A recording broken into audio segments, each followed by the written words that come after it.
ଯଦି ଏହିପରି ପ୍ରଶ୍ନ ଆମମାନଙ୍କ ପାଖରେ ଆସେ, ତୁମ୍ଭମାନଙ୍କର ମୁଖ ତୁମ୍ଭମାନଙ୍କର ପାଟି କିପରି ଅଛି?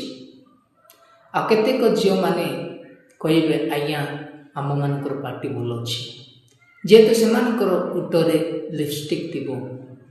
ଏବଂ ପୁଅମାନେ ମଧ୍ୟ କହିବେ, ଆଜ୍ଞା କିଛି ନାହିଁ, ଭଲ ଅଛି, କାରଣ ସେମାନଙ୍କର ପାଟିରେ ପୁଡ଼ିଆ ଥିବ, କଏନି ବାଙ୍ଗ ସେମାନଙ୍କର ପାଟିରେ ଥିବ, ନାଇଁ କି? କିନ୍ତୁ ପ୍ରିୟର ପ୍ରଭୁଙ୍କ ଲୋକମାନେ, ବାଇବଲ ଆମ୍ଭମାନଙ୍କୁ କ'ଣ କହେ? ଏଫେସୀୟ ପୁସ୍ତକ 4 ଅଧ୍ୟାୟ 29 ପଦରେ ଏପରି ଲେଖାଯାଏ, ତୁମ୍ଭମାନଙ୍କର ମୁଖରୁ କୁବାକ୍ୟ ନିର୍ଗତ ନ ହେଉ। ଆମ୍ଭମାନଙ୍କର ମୁଖରୁ ଯଦି ଖରାପ ଭାଷା ବାହାରେ, ସ୍ପିରିଚୁଆଲ ଲାଇଫରେ ବୃଦ୍ଧି ହେବା ନାହିଁ। ତେଣୁ ଯେପରି ଆମ୍ଭମାନଙ୍କର ମୁଖରୁ କୁବାକ୍ୟ ନିର୍ଗତ ନ ହୁଏ, ସେଥିପାଇଁ ସଚେତନ ହେବା ଆବଶ୍ୟକ।